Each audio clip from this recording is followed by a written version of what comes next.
कार्यक्रम के इस भाग के प्रायोजक हैं कृषि एवं किसान कल्याण मंत्रालय, भारत सरकार। कल कर फसल आए, सुरक्षित हो जाए, फसल बीमा से हर किसान अब आत्मनिर्भर हो जाए। संकट के समय प्रधानमंत्री फसल बीमा योजना किसानों के लिए वरदान है। अब सूखा पड़े या बाढ़ आ जाए कोई डर नहीं, अब ओले पड़े या कीट पतंगे फसल खा जाए कोई फिक्र नहीं, क्योंकि हमने लिया है प्रधानमंत्री फसल बीमा। बुआई से फसल कटाई तक हर जोखिम का दावा, न्यूनतम प्रीमियम पर अधिकतम भुगतान का वादा। योजना से हर साल जुड़ रहे हैं 5 करोड़ से ज्यादा किसान। अब आपकी है बारी। नजदीकी कृषि कार्यालय, सहकारी समिति, बैंक शाखा, अधिकृत बीमा कंपनी या जन सेवा केंद्र में स्वेच्छा से करा सकते हैं पंजीकरण। फसल बीमा पोर्टल या फसल बीमा ऐप द्वारा भी कराया जा सकता है पंजीकरण। प्रधानमंत्री फसल बीमा योजना, आपकी फसलों का संपूर्ण सुरक्षा कवच। कृषि एवं किसान कल्याण मंत्रालय, भारत सरकार। कार्यक्रम किसान वाणी सुनिए सारे बण भैया ने अनिल भाई राज्य की ओर से राम राम। किसान भाइयों, रोज हम देखने लग रहे हैं कि अखबार ठांदे पहली जो हेडलाइन है वह दिखे है कोरोना की, और इस समय जो सक्रिय मरीज हैं वो 20,000 पार कर गए हैं, और 2 दिन पाछे जो है पुराना जो पीक था वो छूट जाएगा, यानी कि 20,000 तक भी ऊपर मरीज चले। और वही अगर बात करें तो 800 जाने लगभग जो है वो रोज जा रहे। बहुत ही भयावह मंजर जो है वो इस समय हमारे देश में आने लग रहा है। और इसके साथ साथ भाइयों, अपना देश एक ऐसा देश बन गया है जो 10 करोड़ टीकों का आंकड़ा जो है वो पार कर गया। और भाइयों, ये जो दूसरी लहर है ना, इसमें जो वैज्ञानिक बताए हैं, डॉक्टर बताए हैं कि फेफड़ों पे बहुत तेज़ी से ये अपना असर करे है, और लगभग 2 दिन में 50 से 70% का नुकसान जो है फेफड़ों पे यो करते हैं। और वही देश में जब संक्रमण बढ़ रहा है तो कारोबार पे भी असर पड़ रहा है। लगभग 30% की जो गिरावट है वो व्यापार में आ गई है। और ये जो जानकारी है वही ये राज्यों के व्यापारियों के सर्वे के आधार पर जो रविवार से यानी कि 11 से 14 तारीख तक टीका उत्सव मनाया जा रहा है। और आइए वैक्सीन का सुरक्षा चक्र अपनाएं ताकि जिंदगी का उत्सव जो है वो आबाद रहे, और आप जैसे और हम जैसों का साथ जो है वो बढ़ा रहे। आप कितने प्रसन्न हैं, खुशहाल है, इसको आंकने का सिर्फ पैमाना है कि आप कितने सेहतमंद हैं। अगर आप सेहतमंद हैं तो ये है कि आप खुश भी होंगे। और क्या करें कि भाई किसी पे जीत हासिल करना बहुत ही आसान है, लेकिन किसी को जीतना बहुत मुश्किल है। लेकिन भाई वो कोरोना की जो लड़ाई है उससे हम जीत सकते हैं। सिर्फ सफाई, दवाई और कड़ाई, जीतेंगे कोरोना से लड़ाई। और जो टीकाकरण उत्सव मनाया जा रहा है ना भाई, वो 10 लाख टीके लगवाने का लक्ष्य है। और आप भी अपने नज़दीक जो भी अपना नज़दीक का PHC है या CHC है, जो अस्पताल है, उसमें जाकर टीके जरूर लगवाएं। खैर, ये तो रही बात कोरोना के बारे में। अब थोड़ी सी बात कर लें अपने कार्यक्रम के बारे में। और वही कार्यक्रम में आज हम बात करेंगे अपने खेत क्यार के बारे में। और खेत क्यार में सबसे पहले टमाटर का अगर जिक्र कर ले तो बहुत बढ़िया रहेगा, क्योंकि टमाटर के बिना सब्जी जो है वो अधूरी है, बिना टमाटर के चटनी अधूरी है, और बिना टमाटर के स्वाद अधूरा। टमाटर को हमने बचाना है, अपनी फसल को बचाना है, और ख़ास तौर पर जो कीड़े हैं ना उनसे। टमाटर में जो फल छेदक सुंडी है, सफ़ेद मक्खी है, तेला माइट, मिलीबग और पत्ते खाने वाली सुंडी, थ्रिप्स, ये कई डाल के जो कीड़े हैं ना वो हमारी फसल को चट कर जाए हैं, जिसके कारण जो है टमाटर हाथ नहीं लगता। एक पिलपला सा जो छोटा सा गुब्बारा सा हो वो हाथ में लगेगा। तो इसलिए समय रहते हमने अपने जो टमाटर हैं उनकी देखभाल करनी बहुत ज़रूरी है। ख़ास तौर पर अगर बात करें तो सफ़ेद मक्खी एक आप सब जाने हैं धोली सी हो है, सफ़ेद हो है, मटमैले रंग की हो है, और इसके पंख वाली जो अवस्था में है ना, जो 1 से 1.5 मिलीमीटर लंबी हो जाए है, और इसके सफ़ेद पंख के ऊपर मोम की तह हो है। यह एक पिछाण है इसके धोली मक्खी की। और इसके जो छोटे बच्चे हैं ना, वो पत्ते के तरली सतह पर इकट्ठे होकर पत्ते का रस जो है वो चूसने लग जाए, जिससे पत्ता जो है पीला पड़ जाए है। और मक्खी जो पाछा अपने जो पदार्थ छोड़ कर जावे है ना, उसके कारण जो है पौधे अपना भोजन बनाने में असमर्थ हो जाए। यानी कि पौधा जब पत्ता ही अपना भोजन नहीं बना पाएगा तो वो तने को और जो फूल है उसको क्या देगा। इसलिए इस पे रोकथाम करनी बहुत ज़रूरी है। ये विषाणु रोग भी फैला हुआ है या मक्खी, और इसका जो प्रकोप है ना भाइयों, जैसे बरसात होगी उन दिनों में ज़्यादा हो जाए, लेकिन अगर बीच बिचाले में अगर बरसात होगी तो भी इसका असर जो है वो उस पर है। एक है फल छेदक सुंडी। हरे और पीले रंग की सुंडी है, आप सब जाने हैं, आपकी देखी वाली है, क्योंकि आप लंबे समय से अपना जो खेत क्यार में काम कर रहे हैं, टमाटर की फसल ले रहे हैं, दूसरी फसलें ले रहे हैं, सब्जियों की फसल ले रहे हैं, तो हरे और पीले भूरे रंग की सुंडी है। और इसके शरीर के ऊपरी भाग पे 3 लंबी कटवा स्लेटी रंग की दोनों और जो है धोली धारियाँ हैं। इसकी लंबाई लगभग जो है 3.5 सेंटीमीटर की हुआ है। मक्खी तो थोड़ी बड़ी हुआ है, और इसके जो प्रोड है ना वो पीले भूरे रंग के हुए हैं, और मादा जो प्रोड है ना वो 4 दिन में 741 अंडे दे दे। और ये जो है पौधों के जो मुलायम भाग है ना उन पर अंडे दे। और सुंडियाँ जो है कोमल पत्तियों को खा जाए है, कलियों को खा जाए है, फूल को खा जाए है, और फलों में जो है सुराख कर दे। इससे जो है टमाटर काणे होंगे, छोटे रह जाएंगे, वो आकार जो हमने मिलना चाहिए, जितना बड़ा टमाटर हमने मिलना चाहिए उतना बड़ा टमाटर नहीं मिलता। इसलिए इसका भी हमने छिड़काव जो करना है, दवाइयों का जो भी इस्तेमाल करें वो बड़ी सावधानी से करना है। तेले का अगर जिक्र करें तो यो भी हरे रंग का हुआ है, कोमल पत्तियों के निचली सतह पर जो है वो रस चूसे जा है, 3 मिलीमीटर लंबा हुआ है। और जब तेला पत्तियों पर तो रस चूस ले है पत्तियों के बीच में से, तो पत्तियां जो है वो मुड़ जाए, पीली हो जाए, और फसल जो है कमज़ोर हो जाए। और जब फसल कमज़ोर हो जाएगी भाई तो पैदावार घटेगी ही घट। और जो सब्जी फसल के वैज्ञानिक हैं वो सलाह ये दे हैं कि भाइयों आप इस समय दूसरी फसलें जो लगा रखे हैं, घिया है, तोरी, कद्दू, पेठा, करेला, टिंडा, खरबूजा, खीरा, इन फसलों में जो रेड पैम्पकिन बीटल, और भाई दवाइयों का जब आप छिड़काव कर रहे हैं तो बड़ी सावधानी से करना है। ख़ास तौर पर अगर मेलाथियन का इस्तेमाल कर रहे हैं तो मेलाथियन आपने लेनी है 500 ml, या फेनवेलरेट जो दवाई ले रहे हैं वो 200 मिलीलीटर लेनी है, या फिर 200 ml डेल्टा मेथेरिन। कोई सी भी एक दवाई लेकर आप 1 एकड़ के हिसाब से जो है वो छिड़काव कर सके हैं। और जो दूसरे कीड़े मकोड़े हैं उनके लिए हमने जो दवाई लेनी है, जैसे हरा तेला है, सफ़ेद मक्खी, उनके लिए लेनी है मेलाथियन 400 मिलीलीटर। फेनवेलरेट लेना है 200 मिलीलीटर। दवाई जो है कोई सी भी एक दवाई लेकर और उसको 100 से 200 लीटर पानी में घोल के और छिड़काव कर सकते। ये भी देख लें कि अगर कीड़ा मरा नहीं है या कीड़ा पनप रहा है, कोई दवाई का असर नहीं होया है, तो 10 दिन का बिचाड़ा देकर आप दोबारा से भी छिड़काव कर सकते। और किसान भाइयों, कीटनाशी जो दवाइयाँ हैं ना, इनके अच्छे परिणाम के लिए आप अगर थोड़ा सा दवाई में गुड़ या शीरा 5 ग्राम प्रति लीटर पानी में दवाई के साथ मिला दे तो बेहतर होगा।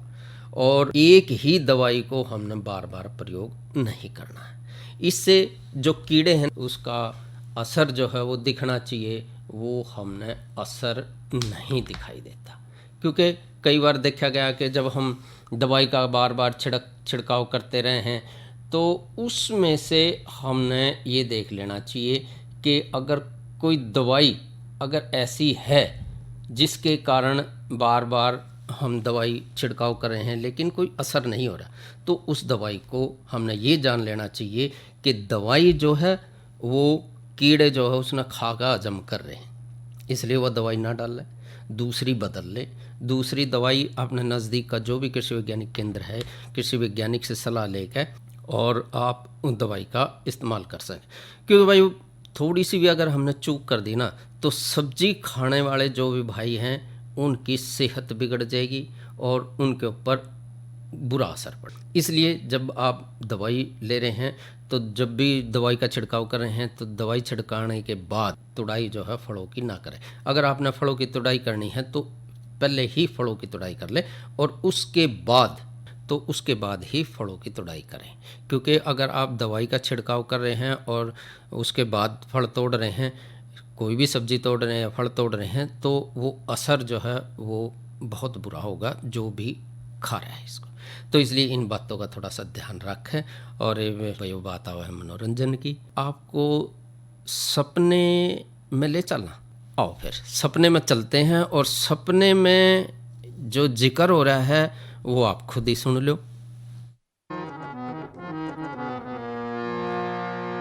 के सुपने का जिक्र रान दो, कोन्या तन में बाकी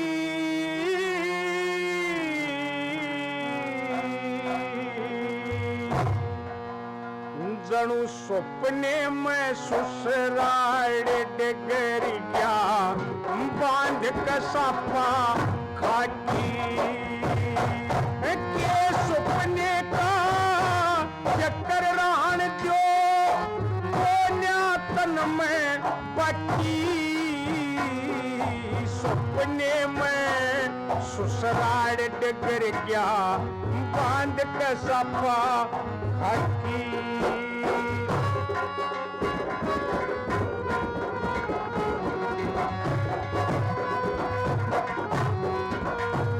भाई दिन छप्पन ने हो रहा था मने, दिखे दीवे सस्ते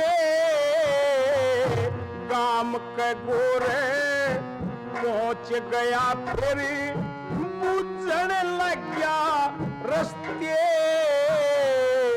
श्यामी ते मेरा साला आ गया, बाज का करी नमस्ते, फिर बैठक के मां पहुंच गए हम दोनों हंसते हंसते, अरे सारे पानी भर के लाई, वो यदा दिखागी बाकी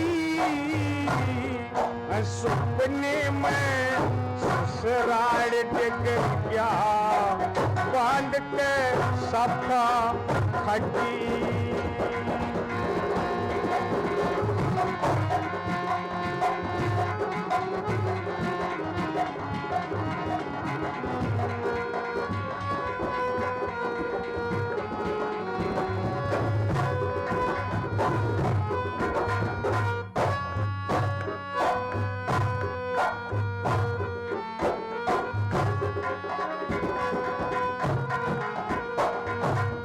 भाई तावड़ करके आया बुलावने,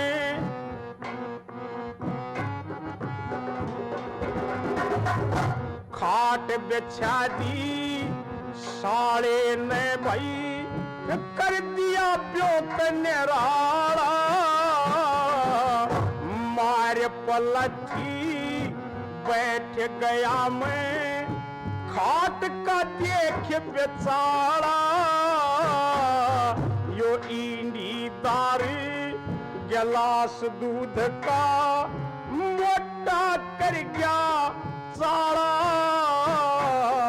वाऊर परी मेरी नजर पड़ी ते, मैं खा के पड़ा त्योवाला रे, दूध में मीठा कम लग गया ते, मारी खांड की फकी, सपने में ससुराल डगर गया बांध के साफा खाकी।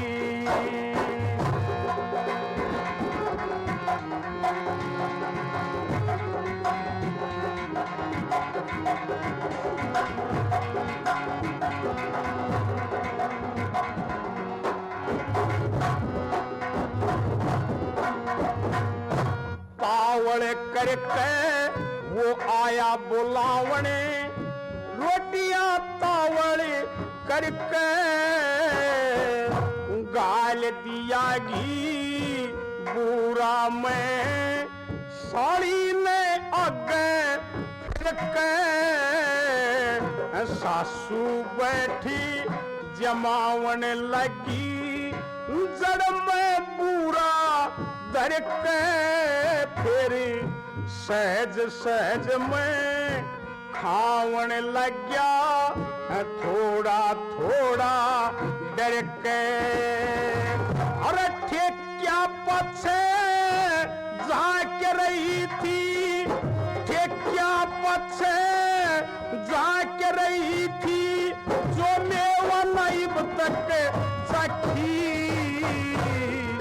सपने में ससुराल डगर गया बांध के साफा खाकी।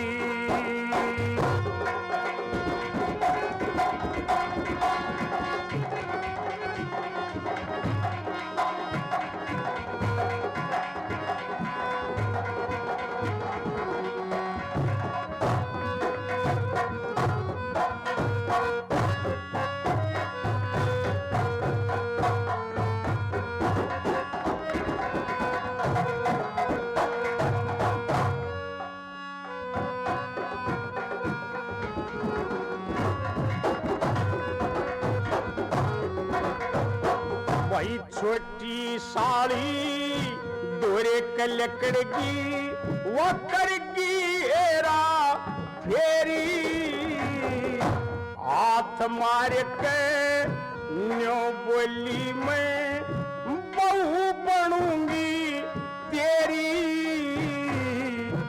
आंख में चोरी देगी थीवा कुदन लाके बछेरी। रेन्यू न पड़ू ते कुआ दिखे न्यू न पड़ू ते जेरी। के मेरे संगे पड़े काटनी या खेती रुत पे पक्की। सपने में ससुराल डगर का सपने के में ससुराल डगर। और भैया सपने के में जो ले जानिए थे ये थे गुलाब सिंह और साथी। और भैया अगर तापमान का जिक्र करें तो तापमान जो है आज का अधिकतम रहा 38.4 डिग्री सेल्सियस और न्यूनतम रहा 18 डिग्री सेल्सियस। और कल भी मौसम जो कह रहा है कि तापमान में कोई बदलाव नहीं है, कुछ मामूली सा फिर बदलाव होगा। तो ये तो रहा मौसम के बारे में। और भाइयों कल के कार्यक्रम का अगर थोड़ा सा जिक्र कर दें तो कल है मंगलवार और आप सब जो है वो फ़ोन जो है वो अपने तैयार रखेंगे, यानी कि फ़ोन इन कार्यक्रम। और कल का जो विषय है वो रहेगा फसल अवशेष प्रबंधन। और विशेषज्ञ जो होंगे वो होंगे डॉक्टर शशिपाल जी। स्टूडियो में बैठे डॉक्टर साहब आपके प्रश्नों का उत्तर देंगे और फ़ोन करके डॉक्टर साहब से अपने प्रश्नों का उत्तर जो है वो ले सकेंगे। और विषय रहेगा फसल अवशेष का प्रबंधन। तो ये तो रही कल के कार्यक्रम की बात। और अब चर्चा है आज की नसीहत, गेहूं की कटाई व गहाई में सावधानियाँ। भाइयों क्या करें कि आपका जो जीवन है ना और आपके अंग और फसल सभी आप केवल आपके ही नहीं बल्कि राष्ट्र की धरोहर है। हम सबको आपकी फिक्र है।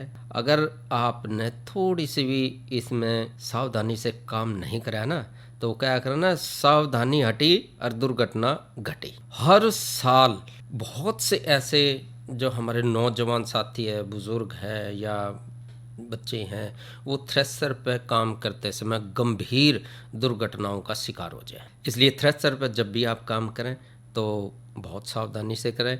और मशीन क्योंकि आजकल आ रही हैं तो कुछ भाई जो है मशीनों से जल्दी अपनी कटाई करवा ले हैं, बहुत अच्छी बात है, क्योंकि मौसम के मिजाज का कुछ नहीं पता, किस टाइम मौसम का मिजाज बदल जाए। तो इसलिए और थ्रेसर पर जो भाई काम कर रहे हैं वो बहुत सावधानी से काम करें। एक तो जब भी आप थ्रेसर पर काम कर रहे हैं, बच्चे हैं, बुज़ुर्ग हैं और नौजवान साथी है, वो थ्रेसर का प्रचलन करने के लिए प्रोत्साहित ना करें। जाइए भाई थ्रेसर चला दिए, जाइए भाई बेल्ट ला दिए, उनको ऐसा, बच्चों को खास तौर पे और बड़ों को जो है, बुजुर्गों को ऐसा काम ना करें। थकावट अगर हो रही है तो काम ना करें, नहीं तो आप अपने जीवन से हाथ धो बैठ सकते हैं। इसलिए जब भी थकावट हो, नींद हो, तो आप नींद का भरपूर आनंद लें और कार्यक्रम भी आप सुनते रहें ताकि आपका मनोरंजन बना रहे और एक उत्साह जो है वो आपके अंदर बढ़े। काम करते टाइम पे जो है असावधानी का जो परिणाम है भाई वो बहुत ही भयंकर हो है। नशे की अवस्था में अगर जो भाई काम कर रहे हैं तो वो बिल्कुल ना करें, क्योंकि थ्रेसर पे काम करते टाइम पे दुर्घटना जो है बहुत जल्दी होगा। इसलिए जब भी आप थ्रेसर पे काम कर रहे हैं तो बड़ी ही सावधानी से करें, नशे की हालत में काम ना करें और ढीले ढाले कपड़े ना पहनें। कई बार हवा ऐसी चाल है कि जो लत्ता है या कपड़ा है थोड़ा बहुत लटक रहा है, वो सीधा मशीन में जाओगे और गिल्ला आप भी जाओगे। इस बारे का थोड़ा ध्यान रखें, ढीले डाले कपड़े ना, थोड़े टाइट से कपड़े रखें। आजकल पैंट जो है वो भाई जो बच्चे आजकल के ज़माने में बड़े शौक़ से पहन रहे हैं, ख़ास तौर पर जीन्स। तो वही जीन्स पहन कर अपना काम करें, ऐसा ना हो धोती बांध के या बोथा बांध के आप काम करें, वो ना करें। बिजली के खंभे और रेलवे लाइन से काम कर रहे हैं, जो थ्रेसिंग मशीन है उसको थोड़ा सा दूर रख, क्योंकि बिजली के खंभे में अगर थोड़ी सी भी अगर स्पार्किंग होगी या थोड़ी सी भी चिंगारी लिकड़ गई तो नहीं, सोच लो आपकी पूरे साल की जो मेहनत है वो खराब हो। और आपके गेल जो भाई मुंह आस लाए बैठे रहे हैं कि भाई फलाने कहता हम 2 दड़ी गेहूँ ले लेंगे, 5 दड़ी ले लेंगे या 1 क्विंटल 2 क्विंटल 4 बोरी गेहूँ ले लेंगे, तो भाई उन भैया ने गेहूँ भी नहीं मिलेंगे और जो है आपका भी नुकसान होगा। देखने लग रहे हैं कल भी कहीं ऐसा अखबार में आया कि यमुनानगर की तरफ जो है बहुत ही भयंकर आग लगी और जिसके कारण कई क्विंटल गेहूं जो है वो जलकर राख हो। इन बातों का थोड़ा ध्यान रखें।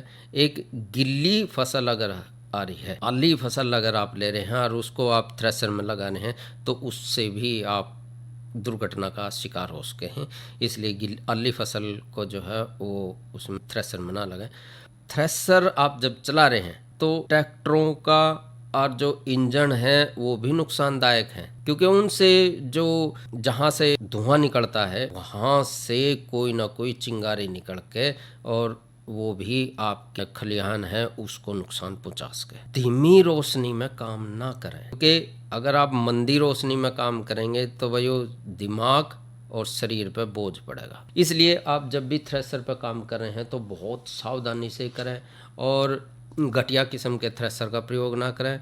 और बीड़ी सिगरेट जिन भाइयों को पीने की आदत है वो भाई थोड़ा ध्यान रखें, पानी की बाल्टी ज़रूर धोरे रखें ताकि अगर इसी तलब लाग भी रही है तो वो अपना बीड़ी सिगरेट जो है वो पानी में डबो दें ताकि बुझ जाए। और कभी भी आप जहाँ काम कर रहे हैं तो ये सोच कर ना काम करें कि एक कप चाय बना लिया। भाई चाय अगर आप बनाओगे तो हवा अगर आ गई तो चूल्हे में जो टिमराड़ी होगी वो अभी पूरे जो जहाँ आपने गेहूं के गद्दे जो सजा रखे हैं ना वो सारे ख़त्म हो जाएंगे। इसलिए बड़े ध्यान से काम करना है, ध्यान से भी और अपने शरीर को भी बचाना है, क्योंकि जैसा कि बताया कि आपका जीवन, आपके अंग और फसल सभी केवल आपके लिए नहीं राष्ट्र की भी धरोहर है। इसलिए इनको बचाना है, खुद को भी बचाना है, कोई दुर्घटना ना घटे। हम करते हैं कि आप सब जो है स्वस्थ रहें, ठीक रहें, अपने घरों में मौज मस्ती से रहें। आज का जो कार्यक्रम है किसान वाणी उसको अगर हम यहीं समाप्त करें तो कैसा रहेगा। और कार्यक्रम के इस भाग के जो प्रायोजक थे ना वो थे कृषि एवं किसान कल्याण मंत्रालय, भारत सरकार। अरे क्या कर रहा है? इधर इधर इधर हम बोल रहे हैं तेरे बीजू का। उतला बोल रहा है? पक्षियों से तो हम खेत को बचा लेते हैं, पर इन घातक रसायनों से कैसे बचाएं? मतलब? देख बेटा, तू जो ये अंधाधुंध रसायन मिलाता है ना, मिट्टी की सेहत बिगड़ने लगी है। और जब माटी ही कमजोर पड़ जाएगी तो उपज कैसे सेहतमंद होगी? अरे पहले ऐसा नहीं था। पूछना अपने बड़े बुजुर्गों से, कैसे फसल लहलहाती थी, शुद्धता झलकती थी। हाँ, माटी भी तंदुरुस्त और लोग भी। अरे अब पहली वाली बात कहाँ? पर अब तो सब यही डाले हैं। सब नहीं, आज भी लाखों जागरूक किसान परंपरागत विधि से फसल उगा रहे हैं। खर्चा कम और उपज की कीमत भी बेहतर पा रहे हैं। सच है? रे बेटे, एक्सपीरियंस से बता रहे हैं, धूप में बाल सफेद नहीं किए हैं। हाँ। ठीक है भाई, मैं भी आज से जैविक खेती शुरू करूंगा। माटी से प्रेम की परंपरा है, परंपरागत खेती।